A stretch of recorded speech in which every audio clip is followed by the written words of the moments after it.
Today, we will swap our white Toyota for this beautiful black Land Rover, and with good reason. We want to go into the dunes, in the really sandy dunes. I was promised dunes by the sea, seals and flamingos. I'm curious to see whether today can hold its word. Later, it will also be about the topic of time-lapses.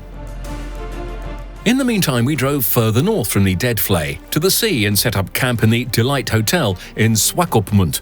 From there, we drive past Walvis Bay back into the Namib-Naukluft National Park. Unlike in Sossus Flay, where the sand has more red and orange tones, bright yellow dunes dominate here, which border directly on the Atlantic. Large seal colonies live here with no real enemies.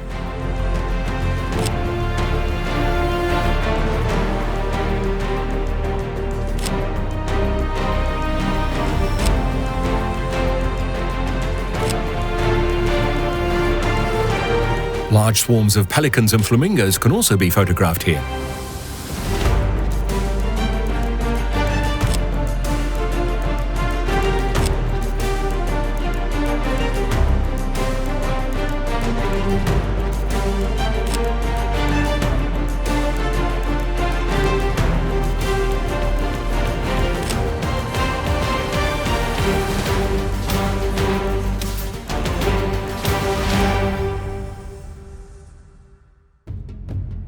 Since the border between photography and film is getting blurred when it comes to time-lapse, it is time to hand the word over to our cameraman, Stephan Klein.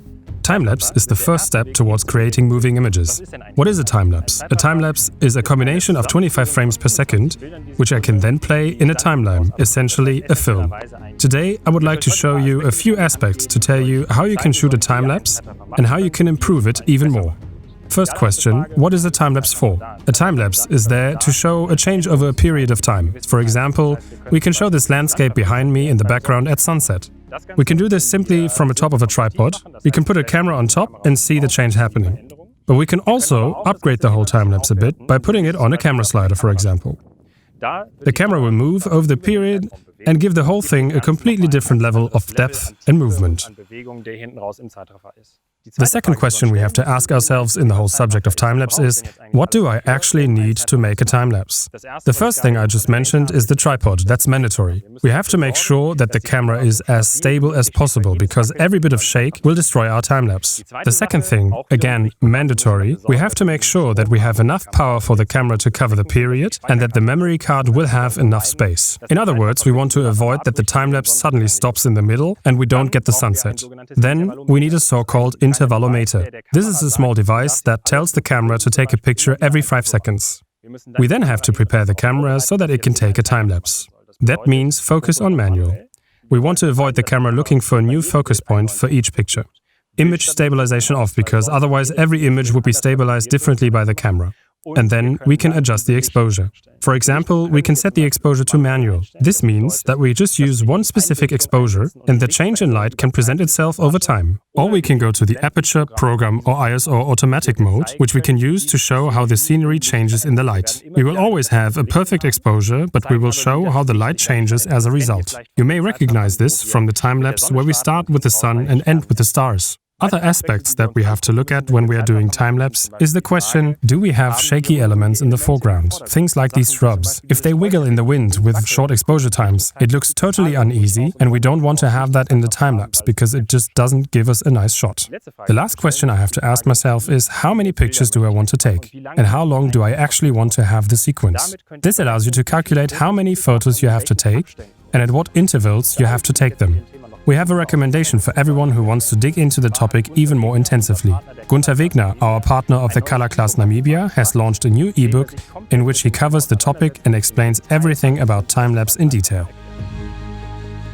Gunther has also been to Africa and contributed some of the time-lapse footage for this episode. Take a look at his films on his website.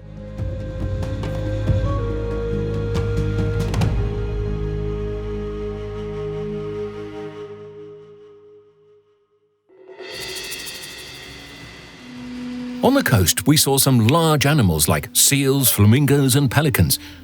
The desert, however, seemed rather dead. The living desert tour through the Dorob National Park, bordering Swakopmund to the east should show us how wrong we were.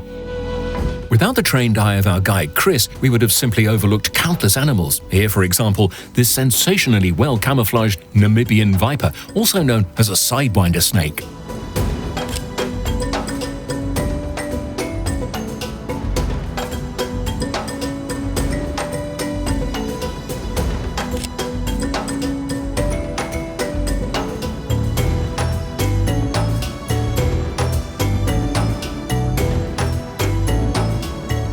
We would never have found this shovel-snouted lizard without Chris's help.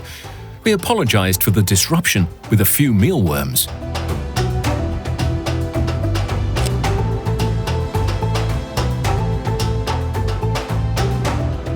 A hole in the ground is enough for Chris to find us this colorful Namib dune gecko.